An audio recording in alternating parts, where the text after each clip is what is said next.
What is the worst thing humanity has ever created? Could be guns. Those things kill thousands of people.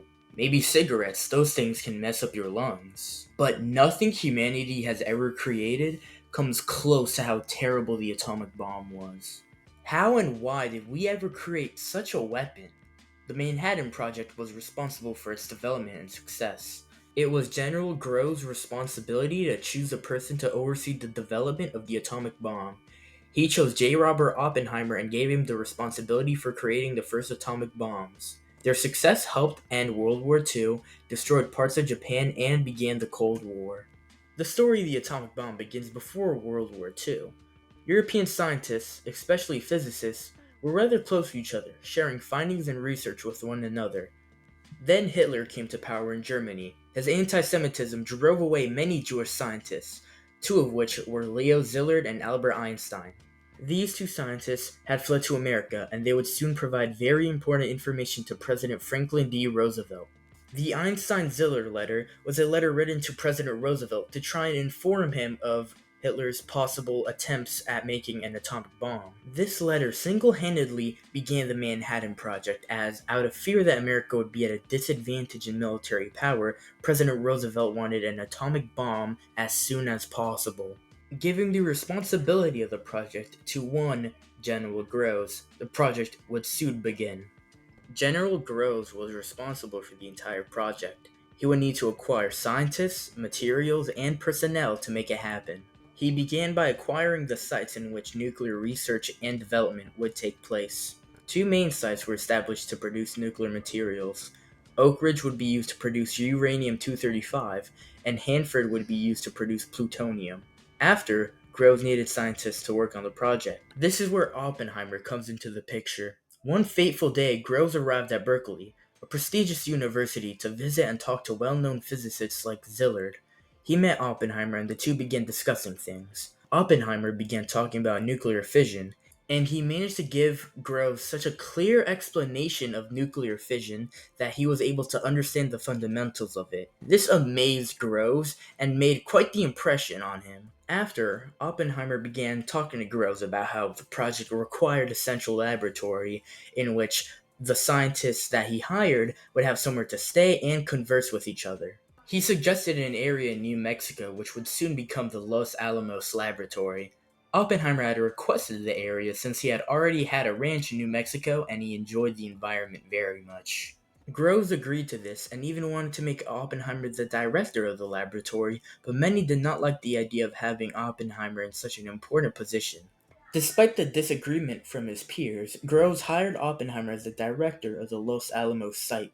Oppenheimer was given security clearance and would soon be working there among many others. The Los Alamos site.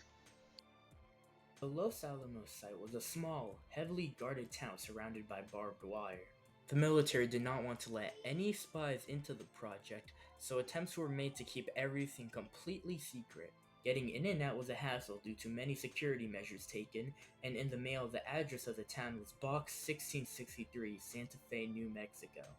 The address on birth certificates of babies born in the city were just Box 1663. While on the project, Oppenheimer was very involved with research and contributed a lot to the development of the atomic bomb. Oppenheimer was in support of a place where the scientists could discuss their findings with no limits. According to some scientists who had worked with Oppenheimer, whenever a large group of scientists would be discussing a problem, he would be in the back of the room listening to them give opinions and possible solutions. Then, after maybe an hour or two, he would tell everyone his thoughts on everything, helping to clear up any confusion and giving a clear answer to whatever the issue was at hand. He would single handedly resolve a discussion which helped to boost the speed of the research and made him a respected scientist at the laboratory. It would take around 3 years for the Manhattan Project to produce the first prototype for an atomic bomb. Named Trinity, the first atomic bomb ever would be detonated on July 16th, 1945, at the Alamogordo bombing range. Some watched with protective goggles, while others witnessed it with their bare eyes. Everyone watched in silence as the countdown slowly went down. 5, 4, 3, 2, 1. Outcome. They had done it. The first atomic bomb and only atomic bomb at the time was in America's hands, and the military did not hesitate. The creation of two more bombs named Little Boy and Fat Man was started, and they were to be used on Japan. Little Boy was fueled by uranium 235, an isotope of uranium. Fat Man was fueled by plutonium 239, an isotope of plutonium. On August 6, 1945, Little Boy was dropped on Hiroshima. Delivering an explosion equal to 13.5 kilotons of TNT, the bomb destroyed the city. 50,000 people reduced to ash or an outline on a wall of a building. Nearly 30,000 more would die of leukemia and radiation poisoning within a short amount of time. The head of the Japanese project to try and make their own atomic bomb was flown to Hiroshima to inspect the damage. He died of leukemia as a result of radiation poisoning he had received during his visit to the explosion site. He hadn't even been there during the initial explosion. Then, on August 9th, Nagasaki was bombed. Nagasaki hadn't even been the main target for this bombing. The original target was the city of Kokura, but the bomber plane couldn't see the target due to smoke from previous bombings the US had conducted on the area. The bomber in charge of dropping Fat Man decided to try Nagasaki, one of the secondary options. The city was also covered in smoke, but a clearing allowed the bomber to identify its target and drop the bomb. An estimated 75,000 people were immediately incinerated. 60,000 suffered serious injuries. The absolute destruction left in the wake of the two atomic bombs is summed up perfectly by a college history professor who was near Hiroshima. I climbed Hikiyami Hill and looked down. I saw that Hiroshima had disappeared. I was shocked by the sight. What I felt then and still feel now, I just can't explain with words. Of course, I saw many dreadful scenes after that, but that experience, looking down and finding nothing left of Hiroshima, was so shocking that I simply can't express what I felt. Hiroshima didn't exist. That was what I mainly saw.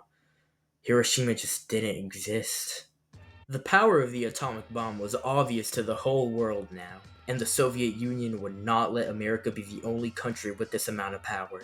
With the information some of their spies took from the Manhattan Project, the Soviet Union managed to create their own atomic bomb within 4 years. This began the Cold War between the US and the Soviet Union. Both countries tried to one-up each other, making more and more powerful bombs. The atomic bomb became a political weapon. Oppenheimer at first was in support of the development of more powerful bombs, such as the hydrogen bomb, but eventually rethought everything and became opposed to new bombs. This would be used against him. Hearings were held, questioning Oppenheimer's faith to America. Many things were used against him, trying to make him look guilty of giving information to the Soviet Union. Things like one of his old friends, Jean Tadlock, a woman he had a very close relationship with back in the day, allegedly meeting with her during the project and spending some time with her.